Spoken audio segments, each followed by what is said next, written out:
வானொலியில் நீங்கள் கேட்டு மகிழ்ந்த தென்கட்சி கோ. சுவாமிநாதன் அவர்களின் இன்று ஒரு தகவல் கதை தொகுப்பினை கேட்கலாம். இந்த உலகத்தில் நாம் நல்லபடியாக இருக்கணும்னா அதுக்கு முக்கியமாக தேவைப்படுறது ரெண்டு. ஒன்று செல்வம், இன்னொன்று அறிவு.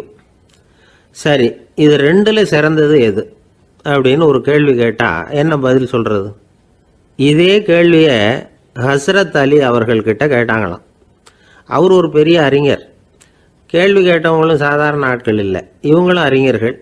ஒரு நாள் ஹஸ்ரத் அலி அவர்கள்கிட்ட 10 அறிஞர்கள் வந்தாங்களாம். ஐயா, நாங்கள் 10 பேரும் உங்ககிட்ட ஒரே கேள்வி தான் கேட்க வந்திருக்கிறோம், ஆனால் எங்கள் 10 பேருக்கும் நீங்கள் தனித்தனியாக பதில் சொல்ல முடியுமா அப்படின்னு கேட்டிருக்காங்க. அதாவது அவங்க ஒரே கேள்விக்கு இவர்கிட்ட இருந்து 10 விதமான பதில் எதிர்பார்க்குறாங்க. சரி கேளுங்க, என்ன கேள்வி அப்படின்னார் அவர். அப்போ தான் அவங்க கேட்டாங்களாம், செல்வம் அறிவு இது ரெண்டில் சிறந்தது எது? இதுதான் கேள்வி. ஹஸ்ரத் அலி என்ன பண்ணார் தெரியுமா? அவங்கள ஒவ்வொருத்தராக கூப்பிட்டார், ஒவ்வொரு விதமான பதிலை சொல்லி அனுப்புனார்.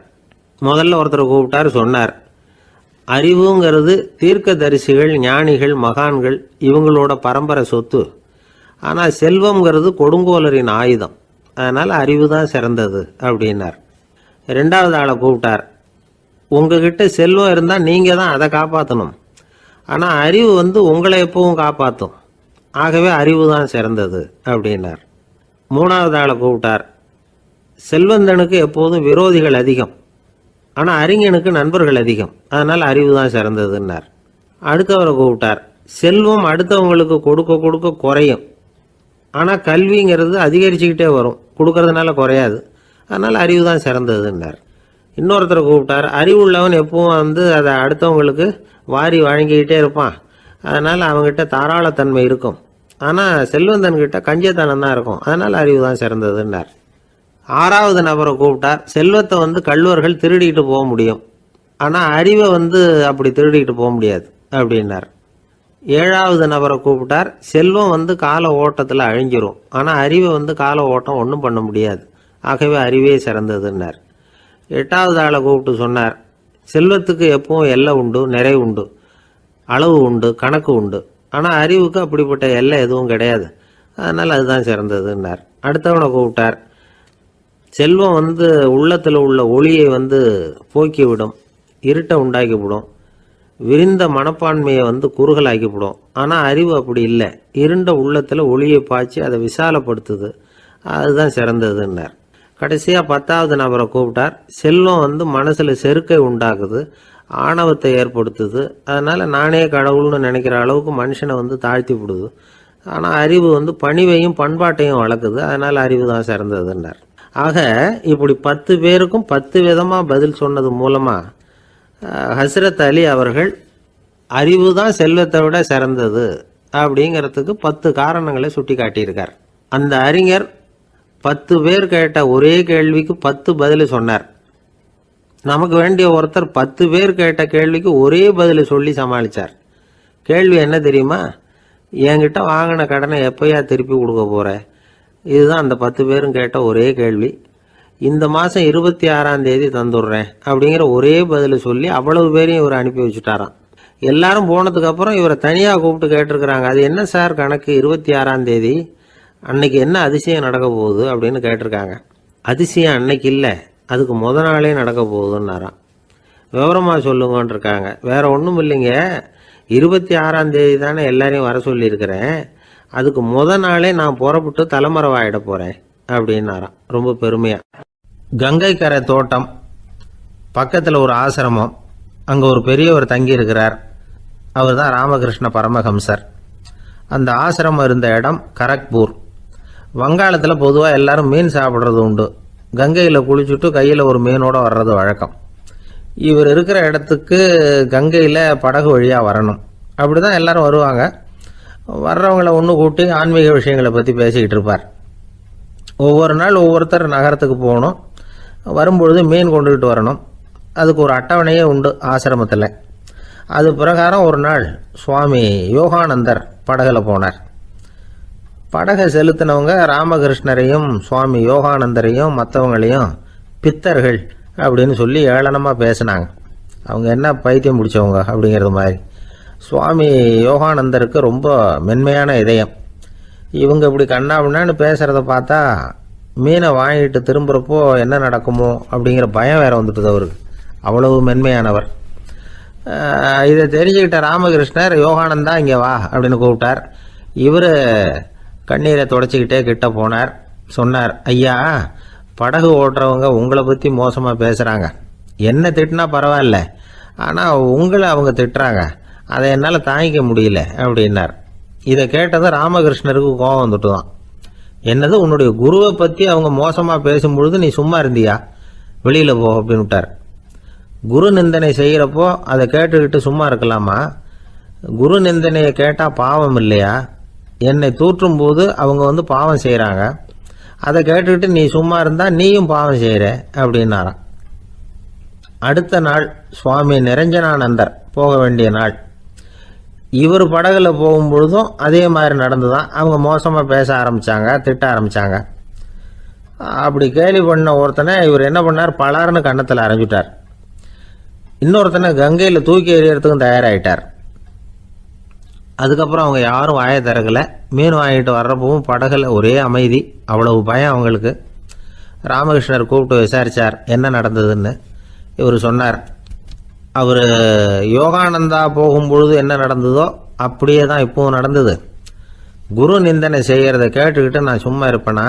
ஒருத்தனை அப்படியே அரைஞ்சுட்டேன், இன்னொருத்தனை ஆற்றுல தூக்கி போட்டுருவேன்னு பயமுறுத்தினேன், அவ்வளவுதான் அப்படின்னாராம். இப்பவும் ராமகிருஷ்ணருக்கு கோபம் வந்துட்டு தான். என்ன இது, அணியறது காஷாயம், இருக்கிறது ஆசிரமம், உனக்கு இவ்வளவு கோபம் வந்ததுன்னா அப்புறம் என்னத்துக்கு ஆசிரமத்தில் இருக்கணும்? பிரம்மச்சாரி எப்பவும் அமைதியாக இருக்கணும் அப்படின்னு அறிவுரை சொன்னாராம் ராமகிருஷ்ணர். அப்போ இவர் கேட்டாராம், ஏங்க அவருக்கு ஒரு விதமான அறிவுரை சொன்னீங்க, எனக்கு வேற விதமாக அறிவுரை சொல்கிறீங்க, இதில் எது உண்மை அப்படின்னு கேட்டிருக்கார். இதுக்கு ராமகிருஷ்ணர் சொன்ன பதில் என்னன்னா, அட அசடே, சக்கரத்தில் காற்று அதிகமாக இருந்தால் குறைக்கணும், குறைச்சலாக இருந்தால் கூட்டணும். அவன் சாது, அவனுக்கு அதிக உணர்ச்சி தேவை, உனக்கு படபடப்பு அதிகம், உனக்கு பொறுமை தேவை அப்படின்னாராம். இதில் உள்ள கருத்து என்னன்னா, கல்விங்கிறது எப்படின்னா அதை சூழ்நிலைக்கு தகுந்த மாதிரி கற்பிக்கணும். எல்லாருக்கும் ஒரே மாதிரி கற்பிக்கக்கூடாது. கேட்குற ஒரு தகுதி, புரிஞ்சுக்கிற திறமை, இதை பொறுத்து கல்வி அமையணும். ஆரம்ப காலத்தில் ஒரு குரு, அப்போ ஒரு சீடன் இருந்தான். அது வேடிக்கையான குரு, வேடிக்கையான சீடன். ஒரு ஆசிரமம். ஒரு நாள் ஒருத்தன் அவசரமாக அந்த குருவை தேடி வந்திருக்கிறான். என்ன விஷயம்னு விசாரித்தார் குரு.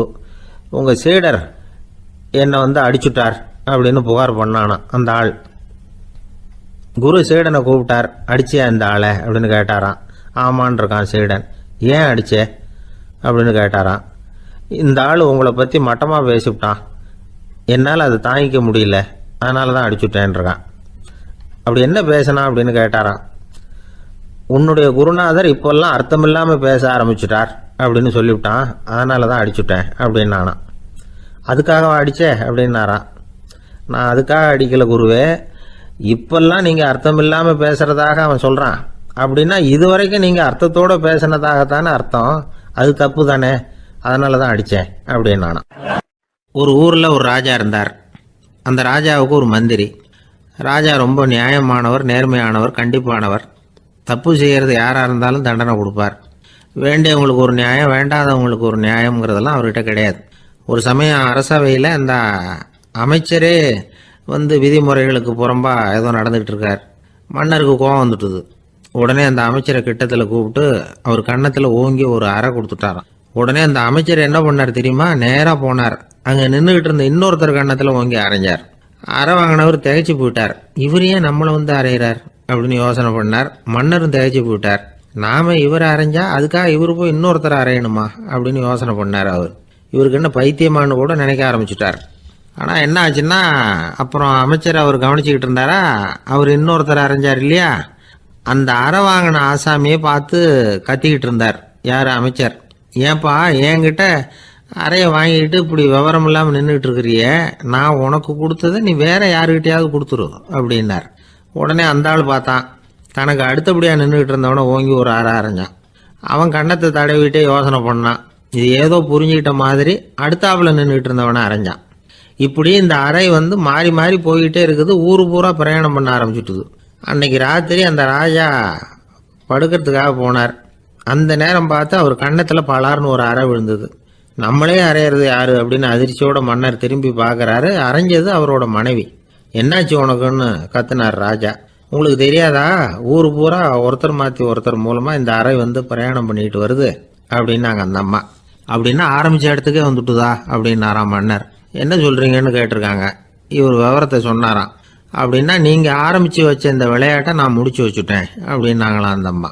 மறுநாள் காலை மறுபடியும் அரசவை கூடிச்சு அந்த அமைச்சர் மன்னரை பார்த்து கேட்டார், என்ன மகாராஜா, என்கிட்ட கொடுத்ததை திருப்பி வாங்கிட்டீங்களா அப்படின்னாராம். இப்படி நடக்கும்னு நான் எதிர்பார்க்கவே இல்லைன்னார் மன்னர். ஆனால் நான் எதிர்பார்த்தேன். அது எங்கே போயிட போகுது, ஊர் பூரா சுற்றி கடைசியில் உங்ககிட்ட தான் வந்து சேரும் அப்படிங்கிறது எனக்கு தெரியும் அப்படின்னார் அமைச்சர். இந்த கதை வந்து வேடிக்கையாக இருந்தால் கூட இதில் உள்ள கருத்து முக்கியமானது. இந்த உலகத்தில் பல கருத்துக்கள் இப்படி தான் மாறி மாறி சுற்றி வந்துக்கிட்டே இருக்குது. நம்மளும் ஒருத்தன் தன்னுடைய நண்பன் ஒருத்தனை கடத்தரில் பார்த்தான். உடனே ஓடி போய் பலார்னு ஒரு அறை கொடுத்தானான். அவன் கண்ணத்தை தடவிட்டு ஏன்டா என்ன அரைஞ்சேன்னு கேட்டிருக்கான். நீ ஏன்டா என்ன முட்டாள்னு என் மனைவிட்ட போய் சொன்னேன் அப்படின்ட்டுருக்கான் அவன். உன்னை ஒரு முட்டாள்னு சொன்னதுக்காகவா நீ என்ன அரைஞ்ச அப்படின்னு கேட்டிருக்கான் இவன். டேய், நான் அதுக்காக அறையலப்பா, அது ஒரு பெரிய ரகசியம். நான் முட்டாளுங்கிறது அந்த ரகசியத்தை நீ வந்து ஏன் எங்கள் வீட்டில் போய் சொன்னேன், அதுக்காக தான் அரைஞ்சேன் அப்படின்னு நானும் அவன். பக்தின்னு சொல்கிறோம் இல்லையா, அது வந்து 3 வகைப்படும் அப்படிங்கிறார் ஒரு பெரியவர். அது என்ன 3 வகைன்னா, தெய்வ பக்தி, அடியார்கள் பக்தி, குரு பக்தி. அடியார் பக்தியை விட தெய்வ பக்தியை விட குரு பக்தி தான் ரொம்பவும் சிறந்ததுங்கிறார் அவர். தெய்வத்துக்கிட்ட செஞ்ச பாவம் குருநாதர்கிட்ட தீர்ந்துருமா, குருநாதர்கிட்ட செஞ்ச பாவம் தெய்வத்துக்கிட்ட போனாலும் தீராதான். இப்படி பெரியவங்களாம் சொல்லி வச்சிருக்கிறாங்க. ஒரு காடு, அங்கே அயோத தௌமியர் அப்படின்னு ஒரு தபோதனர். அவர் பல மாணவர்களை ஒன்றா சேர்த்து ஒரு குருகுலம் நடத்திக்கிட்டு இருக்கிறார். பல தரப்பட்டவங்க பல திறப்பட்டவங்க மாணவர்கள் அதில் சேர்ந்து படிச்சுக்கிட்டு இருக்கிறாங்க. பாஞ்சால ராஜகுமாரன் ஒருத்தனும் அந்த குருகுலத்தில் சேர்ந்து படிச்சுக்கிட்டு இருக்கிறான். அவன் பேர் ஆருணி. பெரிய இடத்து புள்ள, இருந்தாலும் படுப்பில் ரொம்ப கெட்டிக்காரனாக இருந்தான். அவன் தான் அங்கே முதல் மாணவன். ஒரு நாள் குருநாதர் அந்த அரசகுமாரனை கூப்பிட்டார். நம்ம குருகுலத்துக்கு சொந்தமான வயலில் தண்ணீர் பெருகி வெள்ளம் வந்து பயிரை வந்து அழிக்குதான், அதனால் நீ போய் மடையை அடைச்சிட்டு வந்துரு அப்படின்னார். அந்த அரசகுமாரன் உடனே புறப்பட்டான். குருநாதர் சொல்லிட்டார்ல, உடனே புறப்பட்டான். நான் பெரிய இடத்து பிள்ளையாச்சே, ராஜகுமாரனாச்சே, ரொம்ப செல்வாக்கூட வளர்ந்தவனாச்சே, நான் போய் வயலில் இறங்கி வேலை செய்கிறதா அப்படின்னுலாம் அவன் நினைக்கல. குருநாதர் கட்டளையை நிறைவேற்ற வேண்டியது நம்ம கடமை அப்படின்னு நினச்சான். உடனே ஒரு மண்வெட்டியை தூக்கி தோளில் வச்சுக்கிட்டு புறப்பட்டு போயிட்டான். வயலுக்கு போனான். பார்த்தான், தண்ணி கரையை உடச்சிக்கிட்டு வயலுக்குள்ளே ஏகமாக பாஞ்சிக்கிட்டு இருக்குது. இவன் மண்வெட்டியால் களிமண்ணை புல்லோடு சேர்த்து புல் பத்த மாதிரி வெட்டி வெட்டி போட்டான். இருந்தாலும் மடையை அடைக்க முடியல. தண்ணி அதை மீறி வந்துக்கிட்டே இருக்குது. தண்ணி வந்து வேகமாக வயலுக்குள்ளே போய்கிட்டே இருக்குது. போடுற பத்தையெல்லாம் கரைஞ்சி கரைஞ்சி போயிட்டுருக்கு. இருந்தாலும் இவன் தன்னுடைய முயற்சியை கைவிடலை. வெட்டி வெட்டி போட்டுக்கிட்டே இருக்கிறான். காலையில் அங்கே போனவன் சாயந்தரம் வரைக்கும் இப்படி செஞ்சுக்கிட்டு இருக்கிறான். உடம்பும் மனசும் ரொம்பவும் சோர்ந்து போச்சு. இருந்தாலும் குருநாதர் இட்ட கட்டளையை நிறைவேற்றாமல் இருக்கிறோமேங்கிற ஒரு குறை அவனுக்கு இருக்குது. குரு கட்டளையை நிறைவேற்றாத நான் வந்து இன்னமும் இருக்கணுமா அப்படின்னு யோசனை பண்ண ஆரம்பிச்சிட்டான். என்ன செய்யலாம்னு பார்த்தான். நம்ம குருநாதர் இட்ட பணிக்காக இந்த உடம்பையே தியாகம் பண்ணலாம் அப்படின்னு முடிவு பண்ணான். தண்ணி பாயுதில் அதுக்கு குறுக்க விழுந்து அப்படியே மடையை அடைச்சிக்கிட்டு அப்படியே படுத்துட்டான். இது மற்றவங்களுக்கு தெரியாது. அன்னைக்கு ராத்திரி ஒரு விளக்கு முன்னாடி உட்காந்து குருநாதர் பிள்ளைங்களுக்கு பாடம் சொல்லி கொடுத்துக்கிட்டு இருக்கிறார். முதல் வரிசையில் இருக்கக்கூடிய ராஜகுமாரனை காணலை. நம்ம ஆருணி எங்கே போனா அப்படின்னு சொல்லி மற்ற மாணவர்களை விசாரித்தார். இப்போ அவங்க சொன்னாங்க, சுவாமி, அவன் காலையில் வயலுக்கு வந்து மடையை அடைக்கிறதுக்காக போனான், நீங்கள் தான் போக சொன்னீங்க, இன்னும் திரும்பி வரல அப்படின்னு அவர் பையன். குருநாதர் உடனே ஒரு தீவெட்டி எடுத்துக்கிட்டு மாணவர்களை அழைச்சிக்கிட்டு வயலுக்கு போனார். அங்கே போய் பார்த்தா ஆளை காணும். ஆருணி ஆருணின்னு சொல்லி சத்தம் போட்டு கூப்பிட்டு பார்க்குறார். நான் இங்கே இருக்கேன் குருநாதா அப்படின்னு காலுக்கு அடியிலேருந்து ஒரு சத்தம் வருது. குனிஞ்சு பார்த்தா அவன் மடையில் படுத்துருக்கிறான். என்னப்பா இதுன்னார். காலையிலேருந்து இந்த மடையை அடைச்சி பார்த்தேன் சுவாமி, முடியல, அதனால் இப்படி குறுக்க படுத்துட்டேன். என்னை தாண்டறதுக்கு பயந்து போய் தண்ணியே தேங்கி நின்றுட்டுது அப்படின்னா. அவனுடைய குரு பக்தியையும் அவனை தாண்டறதுக்கு அஞ்சு நிற்கிற தண்ணி தேக்கத்தையும் பார்த்துட்டு எல்லாரும் ரொம்ப ஆச்சரியப்பட்டு போயிட்டாங்களாம். ஆறுனே எழுந்திரிச்சு வா அப்படின்னு கூப்பிட்டாரான் குருநாதர். அவன் தண்ணீரை பொழந்துக்கிட்டு எழுந்திரிச்சு வந்தானான். அதனால அவனுக்கு உத்தாலகன் அப்படின்னு ஒரு பேர். உத்தாலகன்னா தண்ணீரை பிளந்தவன் அர்த்தம். அந்த உத்தாலகன் மாதிரி இந்த காலத்து மாணவர்களுக்கும் குரு பக்தி வேணும் அப்படின்னு சொன்னோம் ஒரு பள்ளிக்கூடத்தில். உடனே நிறைய மாணவர்கள் எழுந்திரிச்சு நின்னாங்க. சார், நீங்கள் எங்களை இன்னமும் சரியாக புரிஞ்சுக்கலன்னு நினைக்கிறோம். அன்னைக்காவது ஒருத்தன் அப்படி இருந்தான், இன்னைக்கு ஏகப்பட்ட உத்தாலகர்கள் இருக்கிறோம். எங்கள் வாத்தியார் கட்டளை இட்டா இப்போவே அது மாதிரி வயலுக்கு போய் மடையில் குறுக்கப்படுத்துக்கிறதுக்கு இந்த வகுப்பில் உள்ள அத்தனை பேரும் தயாராக இருக்கிறோம் அப்படின்னாங்க. அப்படியா அப்படின்னு சொல்லி கேட்டோம் ரொம்ப சந்தோஷமாக. ஒருத்தன் ரொம்ப அடக்கமாக எழுந்திரிச்சான். அப்புறம் சொன்னான், ஆமாம் சார், வகுப்பில் இவர் நடத்துகிற பாடத்தை கேட்டுக்கிட்டு இருக்கிறத விட பேசாமல் போய் மடையில் படுத்துடுறது ஒன்றும் கஷ்டமான காரியமாக இருக்காது. அதனால தான் எல்லாரும் அங்கே போகிறேன்னு சொல்கிறோம் அப்படிங்கிறான். துருக்மேனியாவில் அஷ்காபாத் அப்படின்னு ஒரு நகரத்தில் ஒரு புவியியல் விஞ்ஞானி இருந்தார். அவர் ஒரு நாய்க்குட்டி வளர்த்தார். ஒரு நாள் முன்னிரவு நேரம் ஒரு மேஜைக்கு முன்னாடி உட்காந்து அந்த விஞ்ஞானி ஏதோ கணக்கு போட்டுக்கிட்டு இருக்கிறார். அவருக்கு ஒரு சின்ன பெண் குழந்தை, அது தொட்டிலில் தூங்கிட்டு இருக்குது. அந்த நாய்க்குட்டியும் ஒரு மூலையில் படுத்து அது பாட்டுக்கு தூங்கிட்டு இருந்தது. ஒரே அமைதி. அந்த நேரத்தில் திடீர்னு அந்த நாய்க்குட்டி துள்ளி எழுந்திரிச்சிது. நேராக குழந்தைகிட்ட ஓடிச்சு. அந்த குழந்தைய அது போட்டிருந்த ட்ரெஸ்ஸோடு சேர்த்து கவ்வி தூக்குச்சு. தூக்கிக்கிட்டு வாசல் பக்கம் ஓடிச்சு. நாய்க்குட்டி குழந்தைய கவ்வி தூக்க முடியுமாங்கிற சந்தேகம் உங்களுக்கு இல்லையா? நீங்கள் நம்ம ஊர் நாய்க்குட்டியவே பார்த்து பழக்கப்பட்டிருக்கீங்க. அதனால் நம்புறதுக்கு சிரமமாக இருக்கும். அந்த ஊர்லெலாம் அது ரொம்ப ஸ்ட்ராங்காக இருக்கும். ஒரு ஏதோ கண்ணுக்குட்டி மாதிரி இருக்கும். விஞ்ஞானி அதை பார்த்துட்டார். உடனே அந்த நாய்க்கு வெறி பிடிச்சிட்டுதுன்னு முடிவு பண்ணிட்டு தன்னோட கை துப்பாக்கி எடுத்துக்கிட்டு ஓடி வந்தார். அவர் வெளியில் நாய்க்குட்டி எங்கே அப்படின்னு பார்த்து தேடுறார். அந்த நேரத்தில் அந்த வீடு இடிஞ்சு விழுது. காரணம் பூமி அதிர்ச்சி. இப்படி பூமி அதிர்ச்சி உண்டாக போகுதுங்கிறது அந்த நாய்க்குட்டிக்கு முன்னாடியே தெரிஞ்சு போச்சு. அதுதான் குழந்தைய தூக்கிட்டு வெளியில் ஓடி வந்திருக்குது. அது மூலமாக அந்த குடும்பத்தையே காப்பாற்றி இருக்குது அந்த நாய்க்குட்டி. இந்த சம்பவம் நடக்கிறதுக்கு 3 நாளைக்கு முன்னாடியே சில பிராணிகளுக்கு இப்படி நடக்க போகுதுங்கிறது தெரிஞ்சிருக்குதான். ஆமாம், அந்த நகரத்தில் 3 நாளைக்கு முன்னாடியே பாம்பு, பல்லி இதெல்லாம் அது தங்கியிருந்த வலையை விட்டு வெளியில் ஓடி வந்துட்டுது. அதே மாதிரி அங்கே இருந்த புறாவெல்லாம் பறந்து போயிடுச்சான். இதே மாதிரி யுகோஸ்லோவியாவில் கூட ஒரு நகரம், அங்கே ஒரு நாள் ராத்திரி ஒரு மிருக காட்சி சாலையில் திடீர்னு ஒரு பெரிய கலவரம், கூச்சல், குழப்பம். அங்கே இருந்த கழுதை, புலி, யானை, பறவை எல்லாம் கண்ணாபின்னான்னு கத்த ஆரம்பிச்சுட்டுது. நேர் யானை அதுக்குன்னு போட்டிருந்த தடுப்பையே தாண்டி குதிச்சு வெளியில் வந்துட்டு தான். மறுநாள் தான் எல்லாருக்கும் விஷயம் புரிஞ்சுது. அடுத்த நாள் காலையில் அங்கே பூமி அதிர்ச்சி உண்டாயிட்டுது. இப்போ பாருங்க, அதாவது மனுஷனை போய் தீர்க்க தரிசி அது இதுன்னு சொல்லிட்டு இருக்கிறோம். இவனை விட அது பரவாயில்லைன்னு தோணுது. அதாவது மிருகங்கள் ஒன்று நடக்க போகுதுங்கிறத முன்னாடியே புரிஞ்சுக்குதே. சரி, இதெல்லாம் எப்படி அது முன்கூட்டி புரிஞ்சுக்குது? அதுதான் படைப்பு ரகசியம். அதை கண்டுபிடிக்கிறதுக்கு தான் மனுஷன் ஆராய்ச்சி பண்ணிட்டு இருக்கிறான். விஞ்ஞானிகளோட ஆராய்ச்சியெல்லாம் ஒரு பக்கம் இருக்கட்டும், வீட்டுக்குள்ளேயே சில ஆராய்ச்சி பண்ணி பாருங்களேன். இப்போ சில யோசனை சொல்லி அதை சோதனை பண்ணி பாருங்க அப்படின்னு ஒருத்தர் சொன்னாராம். அதாவது இப்போ மழை வருமா வராதா அப்படின்னு தெரிஞ்சுக்கணுமா, உடனே ஒரு பூனைக்குட்டி பின்னாடியே மெதுவாக போய் அது என்ன செய்யுதுன்னு கவனித்து பார்க்கணும். பூனைக்குட்டி தன்னோட பாதத்தினால சுகத்தில் அப்படி கீறிக்கிட்டு இருக்கும். அப்படி கீறினா கண்டிப்பாக மழை வரும். சில சமயம் பூனைக்குட்டி அப்படி மல்லாந்து படுத்துக்கிட்டு பாதத்தை உயர தூக்கும், அப்படியும் எப்படியும் புரளும். இப்படி செஞ்சதுன்னா அன்னைக்கும் மழை இருக்காது. அதனால் முன்னாடி இருந்தது மழை வர்றதுக்கு அறிகுறி, இது மழை இல்லைங்கிறதுக்கு அறிகுறி. பறவைகள், பிராணிகள் இதுகளோட நடவடிக்கைகளை பார்த்துட்டு அதையெல்லாம் அடிப்படையாக வச்சு தான் காலநிலையை கண்டுபிடிக்கிற கருவிகளை கண்டுபிடிச்சிருக்கிறாங்க. வாத்து இருக்குல்ல, சில சமயம் தன்னோட அழகை தன்னோட இறகுகளில் அப்படியே புதைச்சிக்கும். அப்படி செஞ்சால் குளிர்காலம் வரப்போகுதுன்னு அர்த்தம். பருவநிலை குளிராக மாறப்போகுதுங்கிறதுக்கு இதுதான் அறிகுறி. சிட்டுக்குருவி இருக்குதுல்ல, அதெல்லாம் புழுதியில் உழுந்து புரளும். சிறகுகளை படபடன்னு அடிச்சுக்கும். அப்படி செஞ்சால் மழை வரப்போகுதுன்னு அர்த்தம். ஒன்று மட்டும் நாம் நல்லா தெரிஞ்சுக்கணும், இயற்கையின் சீற்றம்னு சொல்கிறோம் இல்லையா, இயற்கை ஏன் நம்ம மேலே கோவப்படுது?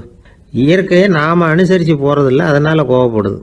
காடுகளை அழிக்கப்படாது, விலங்குகளை கொல்லக்கூடாது, இயற்கை ஏற்படுத்தி வச்சிருக்கிற சமநிலையை கெடுக்கக்கூடாது. அதை புரிஞ்சுக்கிட்டு வாழ்ந்தோம்னா பூமியும் நடுங்காது, நாமளும் நடுங்க வேண்டிய அவசியம் இருக்காது. ஒருத்தர் இருந்தார், சாராய கடைக்கு போனாராம், நிறைய சாப்பிட்டார். அப்புறம் சொன்னார், இது ரொம்ப அற்புதமான சரக்கு போல இருக்கு. உள்ளே போன உடனே இந்த பூமியே நடுங்கிறது மாதிரி இருக்கு எனக்கு அப்படின்னாராம்.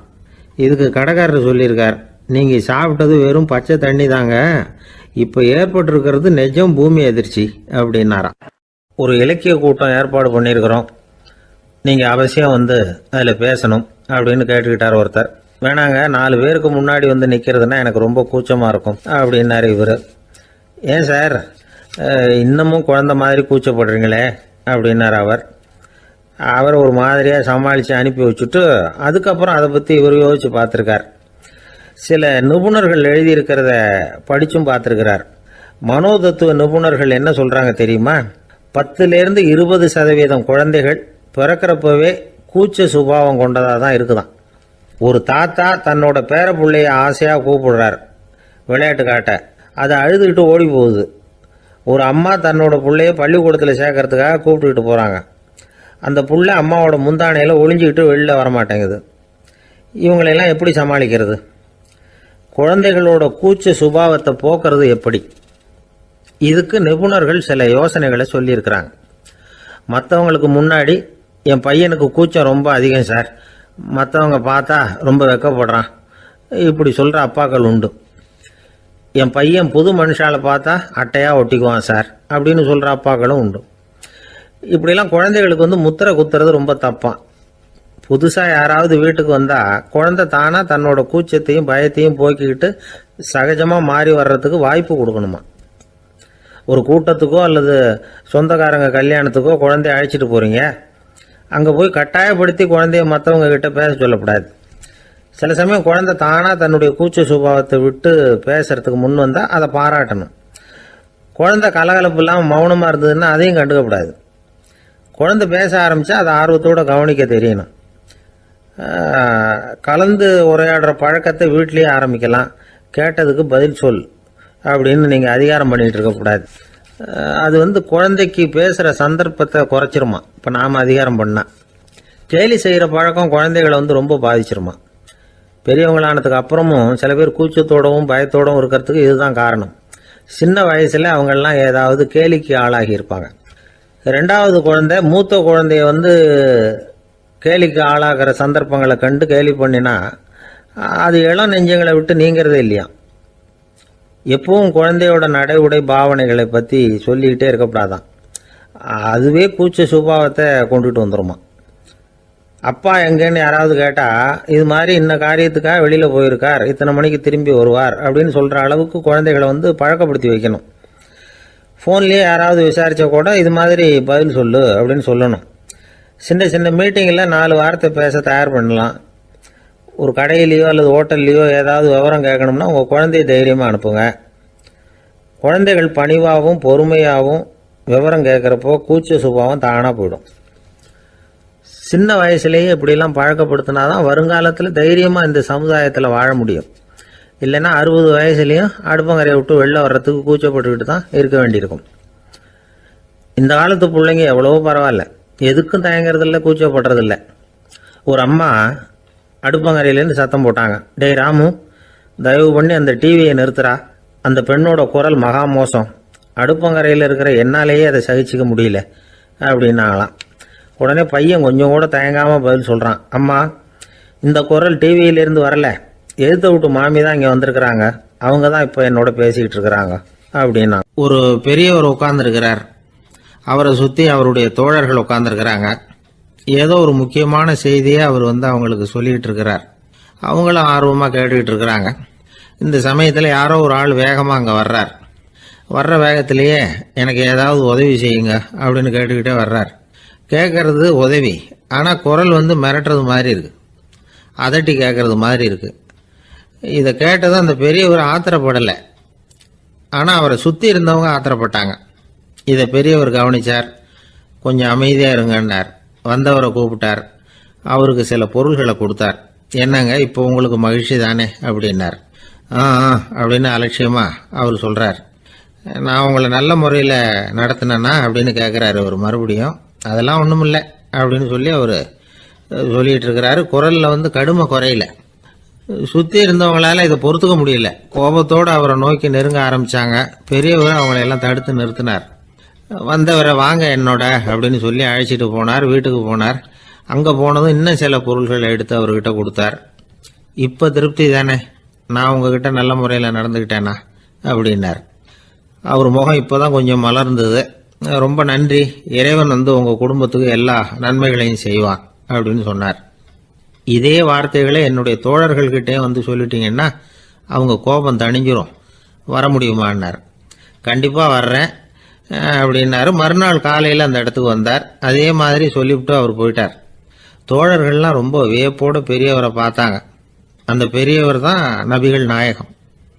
அவர் சொன்னார், ஒருத்தன் ரொம்ப ஆசையாக ஒரு ஒட்டகத்தை வளர்த்துக்கிட்டு வந்தான். ஒரு நாள் அந்த ஒட்டகம் கயத்தை அறுத்துக்கிட்டு ஓடி போயிட்டுது. அக்கம் பக்கத்தில் இருக்கிறவங்கெல்லாம் அந்த ஒட்டகத்தை பிடிக்கிறதுக்கு முயற்சி பண்ணாங்க. அதை துரத்திக்கிட்டு ஓடினாங்க. ஒட்டகம் தாறுமாறாக ஓட ஆரம்பிச்சுது. இந்த சமயத்தில் ஒட்டகத்தை வளர்த்தவன் அங்கே ஓடி வந்தான். நீங்கள் அதை ஒன்றும் செய்ய வேணாம், விட்டுருங்க, அதோட சுபாவம் எனக்கு நல்லா தெரியும், அதை சுலபமாக என்னோட வழிக்கு கொண்டுட்டு வந்துட முடியும், நான் பார்த்துக்கிறேன், விட்டுருங்கோ அப்படின்னா. எல்லாரும் விலைக்கு போயிட்டாங்க. இவன் என்ன செஞ்சான் தெரியுமா? கொஞ்சம் புல்லை கையில் எடுத்துக்கிட்டு அந்த ஒட்டகத்தை நெருங்கினான். அவ்வளவுதான். அது ஓடி இவன் காலடியில் உட்காந்துக்கிட்டது. செல்லமாக அதை அப்படியே தடவி கொடுத்தான். முதுகில் ஏறி உட்காந்துக்கிட்டான். அது பாட்டுக்கு சாதுவாக நடந்து போகுது. இந்த கதையை நபிகள் நாயகம் தம்முடைய தோழர்களுக்கு சொல்கிறார். ஒட்டகத்தை மட்டும் இல்லை, சில மனிதர்களையும் கூட சில விதத்தில் அணுகிதான் அவர்களை சீர்திருத்த வேண்டியிருக்குது அப்படிங்கிறத அவங்களுக்கு உணர்த்தினார். இது ஒரு அழகான உளவியல் அணுகுமுறை. சில குடும்ப தலைவர்கள் கூட இந்த ஒட்டகம் மாதிரி நடந்துக்கிறது உண்டு, அப்புறம் அடங்கி போகிறதும் உண்டு. ஒரு குடும்ப தலைவர் காலையில் எழுந்திரிச்சதுலேருந்து சத்தம் போட்டு கத்திக்கிட்டு இருப்பார். பக்கத்தில் இருந்தவங்கெல்லாம் ஓடி போய் சமாதானம் பண்ணி பார்த்தாங்க. அவர் ஓயறது மாதிரி தெரியல. கடைசியில் அவர் மனைவி வந்தாங்க. நீங்கள் எல்லாம் விலகி போயிடுங்க, அவர் சுபாவம் எனக்கு தெரியும், நான் பார்த்துக்கிறேன் அப்படின்னாங்க. சரின்னு எல்லாரும் போயிட்டாங்க. சாயந்தரமாக பார்க்குறாங்க, அவர் சத்தம் இல்லாமல் ஒரு மூலையில் உட்காந்துருக்கிறார். ரொம்ப சாதுவா. ஆச்சரியமாக இருந்தது. என்னம்மா பண்ணீங்கன்னு கேட்டாங்க. அது ஒன்றும் இல்லைங்க, ஒரு வேளை சாப்பாட்டை நிறுத்தினேன், பட்னி போட்டேன், அவ்வளவுதான் அப்படின்னாங்க. ஐயா, உங்கள் பேரை தொடர்ந்து தினம் கேட்டுக்கிட்டு இருக்கிறேன் அப்படின்னார் ஒருத்தர். தொடர்ந்து கேட்குறீங்களே, உங்களுக்கு காது வலிக்கலையா அப்படின்னு கேட்டோம். பேசுகிற உங்களுக்கே வாய் வலிக்கல அப்படிங்கிறப்போ கேட்குற எங்களுக்கு எப்படி காது வலிக்கும் அப்படின்னார். நம்ம உடம்புல ஒரு அதிசயம் என்ன தெரியுமா? ரொம்ப நேரம் நாம் நடக்கிறோம்னு வச்சுக்கோங்க, கால் வலிக்கும். ரொம்ப நேரம் வேலை செஞ்சால் கை வலிக்கும், உடம்பு வலிக்கும். ரொம்ப நேரம் பார்த்துக்கிட்டே இருந்தால் கண்ணு வலிக்கும். ரொம்ப நேரம் பேசிக்கிட்டே இருந்தால் வாய் கூட வலிக்கும். ஆனால் ரொம்ப நேரம் கேட்டுக்கிட்டே இருக்கிறதுனால காது வலிக்கிறது இல்லை. அதனால் கேட்கறதுக்கு முக்கியத்துவம் கொடுத்தாங்க நம்ம பெரியவங்க. திருவள்ளுவர் தேவையில்லாமல் வார்த்தைகளை உபயோகப்படுத்த மாட்டார். ஒரு திருக்குறள்னு எடுத்துக்கிட்டாவே அதில் மொத்தம் 7 வார்த்தைகள், அவ்வளவுதான். அப்படி 7 வார்த்தைகள் மட்டுமே உள்ள ஒரு திருக்குறளில் வள்ளுவர் ஒரே வார்த்தையை 5 தடவை உபயோகப்படுத்தியிருக்கிறார், திரும்ப திரும்ப பயன்படுத்தியிருக்கிறார். அப்படின்னா அதை எந்த அளவுக்கு வலியுறுத்தி சொல்கிறார் அப்படிங்கிறத நாம் புரிஞ்சுக்கணும். அது என்ன குறள்? செல்வத்துள் செல்வம் செவிச்செல்வம், அச்செல்வம் செல்வத்துள் எல்லாம் தலை.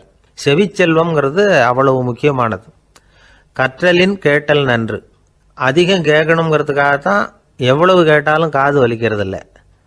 குறைச்சலாக பேசணும், அதிகமாக கேட்கணும். இன்னொரு விஷயம் கவனிங்க, நம்ம உடம்புல கண்ணுக்கு மூடி இருக்குது, எதையாவது நாம் பார்க்க விரும்பலைன்னா உடனே கண்ணை மூடிக்கலாம். நம்ம வாய்க்கு மூடி இருக்குது, பேச விருப்பம் இல்லையா, வாயை மூடிக்கலாம். மூக்குக்கு கூட மூடிக்கிற வசதி இருக்குது, எதையாவது முகர விருப்பம் இல்லையா, மூச்சை அடக்கிக்கலாம். ஆனால் பாருங்கள், காதுக்கு மூடி கிடையாது, அதை கையால் தான் மூட முடியும். யார் என்ன சொன்னாலும் அது நல்லதோ கெட்டதோ காதில் விழுந்துக்கிட்டு தான் இருக்கும். அறிவு தான் நல்ல விஷயங்களை எடுத்துக்கிட்டு கெட்ட விஷயங்களை விட்டுடணும். நல்ல கருத்துக்கள் நம்ம காதில் நிறைய விழுந்துக்கிட்டே இருக்கணும். அதை கேட்டு நாம் நல்லபடியாக வாழணுங்கிறது தான் படைப்பின் விருப்பம். ஆன்மீகவாதிகள் கூட ஒன்று சொல்லுவாங்க, அதாவது ஆன்மீக பாதையில் நீங்கள் முன்னேறணும்னா முதல்ல சிரவணம் செய்யணும்பாங்க. அதாவது பெரியவங்க சொல்கிற நல்ல கருத்துக்களை கேட்கணும் அப்படின்னு அதுக்கு அர்த்தம். அதனால் யார் நல்ல கருத்துக்களை சொன்னாலும் அதை காது கொடுத்து கேளுங்க. இவ்வளவு கருத்துக்களையும் நம்ம நேயர் ஒருத்தர்கிட்ட சொல்லிகிட்டு இருந்தோம். அவரும் சரி சரின்னு தலையாடிக்கிட்டே இருந்தார். அப்புறம் சொன்னார், நீங்கள் சொல்கிறது சரிதான் சார், காதுக்கு மூடி இல்லைங்கிறது ரொம்ப சரி, அதனால தான் உங்கள் தகவல் கூட நாங்கள் விரும்புகிறோமோ இல்லையோ தினம் காதில் விழுந்துக்கிட்டு இருக்குது அப்படின்னார். எங்களுக்கு ரொம்ப பெருமையாக இருந்தது. அப்படியா அப்படின்னோம். ஆனாலும் என்ன மாதிரி சில பேர் நீங்கள் தகவல் சொல்கிற சமயத்தில் காதில் மூடி இல்லையேன்னு சொல்லி கவலைப்படுறதில்ல சார் அப்படின்னார். ஏன்னு கேட்டோம். காதை மூடுறதுக்கு தானே வசதி இல்லை, ரேடியோவை மூடுறதுக்கு வசதி இருக்குதுல்ல, அதனால் டக்குன்னு அதை மூடி வச்சுருவோம் அப்படின்னார். வங்க நாவலாசிரியர் சரத் சந்திரர் ஒரு நண்பர் அவர்கிட்ட வந்தார். வழக்கமாக எல்லா எழுத்தாளர்கள்கிட்டையும் கேட்குற ஒரு கேள்வியை கேட்டார். நீங்கள் எழுத்துத்துறைக்கு வந்தது எப்படி? இதுதான் கேள்வி. அதை தெரிஞ்சு என்ன பிரயோஜனம்னார் சரத் சந்திரர். சும்மா சொல்லுங்களேன், தெரிஞ்சுக்கிறேன் அப்படின்னார் வந்தவர்.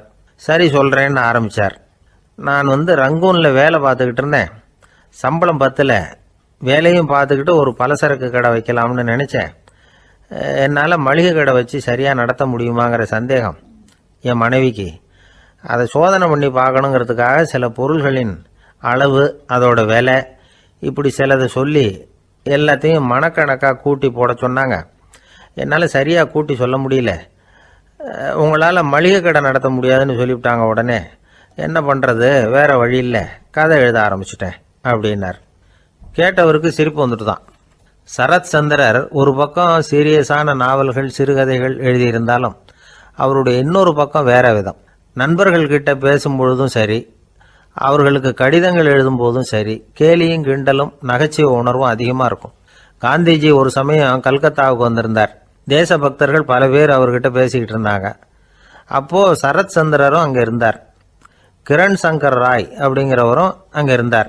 அவர் சொன்னாராம், காந்திஜியோட பழகிய முதல் வங்காளி நான் தான். போயர் யுத்த காலத்தில் இவர் லண்டனுக்கு வந்திருந்தப்போ என்கிட்ட தான் வங்காள மொழி கற்றுக்கிட்டார் அப்படின்னாராம்.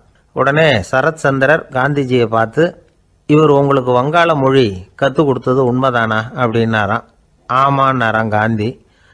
அதனால தான் உங்களால் வங்காள மொழி கற்றுக்க முடியல அப்படின்னாராம். எல்லாரும் சிரிச்சாங்களாம்.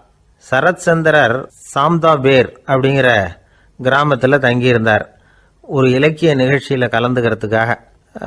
அதுக்காக ஒரு கல்கத்தாவுக்கு போக வேண்டிய சூழ்நிலை. அதுக்காக புறப்பட்டார். அந்த சமயத்தில் பின்னாடி இருந்து யாரோ அவரை கூப்பிட்டாங்க. இப்படி கூப்பிட்டவரை பார்த்து இன்னொருத்தர் யாரோ அதட்டி இருக்கிறாங்க.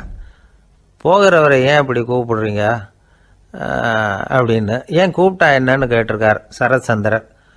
புறப்படுறவங்கள பின்னாடி இருந்து கூப்பிடுறது அபசகுனம், போகிற இடத்துல ஏதாவது ஆபத்து வரலாம் அப்படின்னு அதுக்கு விளக்கம் கொடுத்துருக்கிறார் அவர். உடனே சரத் சந்திரர் சொன்னாராம், இதோ இவங்க என்ன இலக்கிய கூட்டத்துக்கு அழைச்சிட்டு போகிறாங்களே, இதை விட வேற என்ன ஆபத்து வந்துட போகுது அப்படின்னாராம். இப்படி சரத் சந்திரருக்கு இயல்பாகவே நகைச்சுவை உணர்வு உண்டு. அவருடைய நண்பர் ஒருத்தர் வீட்டுக்கு கூப்பிட்டுருந்தார். அங்கே ஒரு கச்சேரிக்கு ஏற்பாடு பண்ணியிருந்தாங்க. சரத் சந்திரருக்கு இயல்பாகவே கச்சேரியில் நீண்ட ஆலோசனையெல்லாம் கேட்கறதுக்கு பொறுமை இருக்காது. அதனால் மெதுவாக பாட போகிறவர் எப்படி அப்படின்னு கேட்டிருக்கார். அவருக்கு ரொம்ப நல்லா பாட தெரியும் அப்படின்னு சொல்லியிருக்கிறாங்க. அதுக்கு சரத் சந்திரர், பாட தெரியுங்கிறது சரி, பாட்டை நிறுத்த தெரியுமா அதை சொல்லுங்க முதல்ல அப்படின்னாராம்.